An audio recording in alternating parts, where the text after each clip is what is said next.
For all you youngsters who think Shannon Sharpe is just a media personality, oh boy, are you wrong. Unlike his talk show counterparts, Unc could ball. Not only is he a Hall of Famer with 3 Super Bowl rings, but he revolutionized the tight end position and forever changed the way an NFL offense operates. As one of the biggest personalities in NFL history, Shannon loved to talk on and off the field, but he always backed it up. So, how good was he actually? And where does he rank among the greatest tight ends of all time? Sharpe was born into a poor family in Glenville, Georgia. His parents split when he was just 3 months old, immediately giving him adversity to overcome. Basic needs were not guaranteed in the rural South, and neither was his family's safety. In fact, during his Hall of Fame speech, Sharpe explained that, "We were so poor, a robber once broke into our house, and we ended up robbing the robber." To make matters worse, Sharpe's father passed away from cancer when he was in his early teens, leaving him without a father figure for a large part of his youth. Luckily for Shannon and his siblings, his grandmother, Mary Porter, stepped in to raise them. Porter also helped take care of several other extended family members. See, my grandmother and grandfather, they raised me, and I hung on everything they say, but they didn't know it. So everyone lived packed into one small home, barely fit for a family of 4. You know, there's no paneling in the house. There's no insulation in the house. It was basically cinder block. It was really, really cold in the winter. But while the Sharpe family didn't have much, what Shannon and his older brother Sterling did have was sports. That was going to be their way out. At Glenville High School, Sterling was a superstar athlete playing basketball, football, and running track. He became a high-profile football recruit that took his talents to the University of South Carolina. Shannon had hoped to follow in his brother's footsteps, and as an athlete, he did.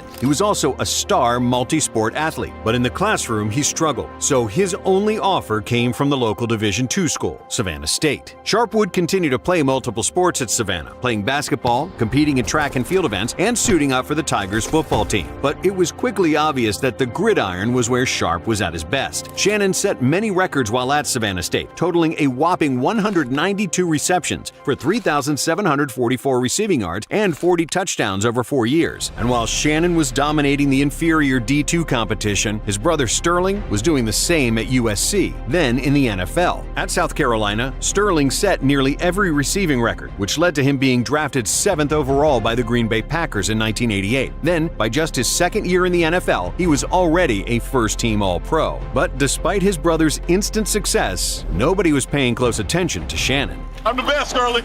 I'm better than you are, you know it. The NFL was far different 30-plus years ago, and tight ends were expected to be closer physically to offensive tackles than wide receivers. While Sterling was the ideal NFL wide receiver, Shannon was just a tweener with good stats. The future NFL legend was written off and seen as a project rather than a weapon. Little did they know, Shannon would go on to change the course of the tight end position forever. Because after a grueling 6 rounds undrafted in the 1990 NFL Draft, that round 1 was off the table, but I thought I was good enough to be a 2nd or 3rd round draft pick. The Denver Broncos took a shot on the undersized tight end. And I picked up the phone and it was the Broncos. And they said, "We selected you in the 7th round." But like other teams' evaluations of Sharpe, they didn't believe he was a tight end. Instead, they committed to playing him as a wide receiver. Denver failed. Over 1990 and 1991, Sharpe's first 2 NFL seasons, he totaled just 29 receptions for 421 receiving yards. Legendary QB John Elway was leading the offense, but Sharpe struggled to make an impact. And to make things worse, this was all happening while Shannon lived in the shadow of his brother Sterling. While Shannon was trying to get his footing in the NFL, Sterling continued racking up All-Pro and Pro Bowl honors for the Green Bay Packers. So Shannon struggling to make an impact only created a sense that one brother was meant for NFL greatness and the other was simply a role player. In 1992, Sharpe finally broke through expectations and never looked back. Broncos head coach Dan Reeves decided to play Sharpe where he belonged, at tight end, and the results were immediate. Sharpe exploded for 53 receptions and 640 receiving yards, which led all tight ends in the league. The Broncos had found something special. Of course, the other NFL teams had talented tight ends that were putting up numbers, but Denver had only scratched the surface of what Sharpe could become. In the 1993 season, Sharpe reached new heights again, and as his relationship with John Elway grew, so did his numbers. The Broncos tight end had a whopping 81 receptions for 995 yards and 9 touchdowns. For the first time, Sharpe was named first-team All-Pro. That's a special honor for any player, but it also marked the first first and only time that Shannon was named to the squad during the same year as his brother Sterling. Shannon was no longer living in his brother's shadow. Instead, they were shining together. Sadly, the Sharpe brothers didn't get a chance to complete that feat again after Sterling suffered a career-ending neck injury that forced him into early retirement. Sterling's career was robbed from him after just 7 NFL seasons. It was a gridiron tragedy that Sterling, who looked destined to be a Hall of Famer, could not keep playing in the NFL alongside Shannon. But I played football because my brother played. And man, it broke my heart when he said it was over. As heartbreaking as Sterling's injury was, it only added further motivation for Shannon. The Broncos tight end was dedicated to representing the Sharpe name, and he would eventually get the chance to honor his brother's playing career with the ultimate tribute. However, Sharpe was still relentless in pursuing his ultimate goal of winning a Super Bowl title. By 1995, the Broncos had built a team that could match up with anyone offensively, and it was time to take advantage of that. But it didn't come easy. The Broncos struggled in the 95 season under new head coach Mike Shanahan, failing to make the playoffs at 8-8. Frustratingly for Sharpe, the Denver defense let them down on several occasions, while the offense finished third in the NFL in total yards. Even worse, Sharpe missed significant time due to an injury for the first time in his career. The Broncos tight end only started 12 games, but still scored 4 touchdowns and totaled 756 receiving yards, the second most of any NFL tight end that season. Performing at that level while injured only further proved Sharpe's talent and toughness, and he was rewarded for playing through injury as he was named to the Pro Bowl for the 3rd consecutive year. In '96, the Broncos began to realize their potential, and in his second year as head coach, Shanahan leaned on Sharpe as the Broncos started the campaign with an astonishing 12-1 record. They went on to outscore opponents 391 to 275 that season, finishing the year 13-3. With Sharpe being the key reason for their offensive success. In 15 games, Sharpe brought down 80 receptions for 1,062 yards and a career-high 10 touchdowns. And as he was torching opponent defenses, he would let them know about it. The New England Patriots found that out the hard way. In the middle of a dominant 34-8 win, Sharpe pulled out a red telephone on the sideline and infamously shouted, President, we need a National Guard. We need as many men as you can spare because we are killing the Patriots. Unfortunately, trash talking can come back to haunt you, and for Sharpe that season it did. While the Patriots would go on to play in the Super Bowl, Denver suffered a shocking 30-27 upset to the Jacksonville Jaguars in their first playoff game. Sharpe and the Broncos were back to square one. Over that 96 season, they had become the team to beat in the NFL, and getting beat in the first round of the playoffs wasn't part of the script. Considering that John Elway was now 37, time was running out.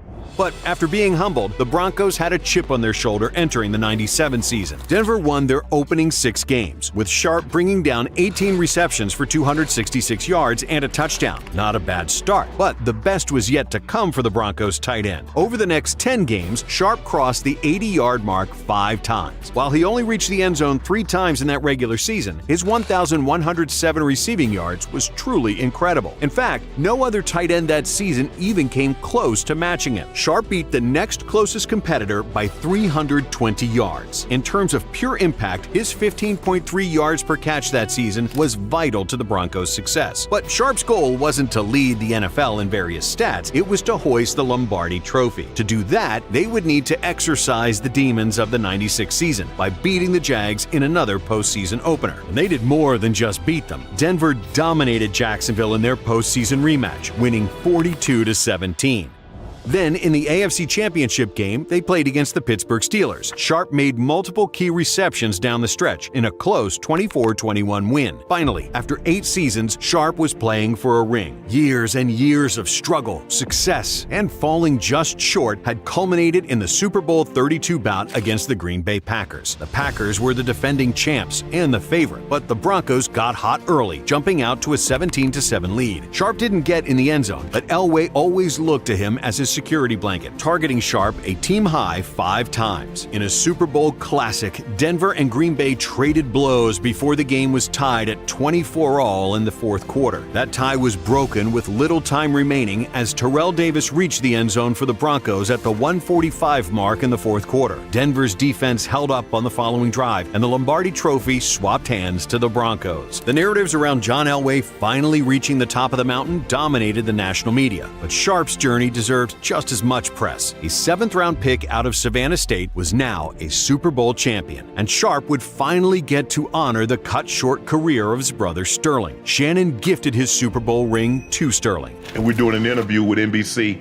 and we're sitting down talking. I was like, yeah, I'm gonna give him the Super Bowl ring. Some things are bigger than personal success, and the Sharpe brothers clearly understand that. But what do you do after you accomplish your ultimate goal of winning a Super Bowl? You do it again, and you do it in even more dominant fashion. After an impressive 12-4 regular season campaign in their first Super Bowl season, the Broncos followed that up with a 14-2 run in 1998. Denver dismantled their opponents, initially starting on a 13-0 streak to open the season. So much for the Super Bowl slump, huh? The stats were wild. Sharpe and the Broncos scored 31.3 points per game, establishing themselves as one of the most dynamic offenses in NFL history. In 18 total games played, Denver won 15 games by 2 scores or more, including all 3 of their playoff games. Sharpe didn't cross the 1,000-yard receiving mark, but he did reach 10 touchdowns for the second time in his career. For a 3rd consecutive year, Sharpe was named a first-team All-Pro and a Pro Bowler. It was a storybook ending for Elway, who retired at the end of the season.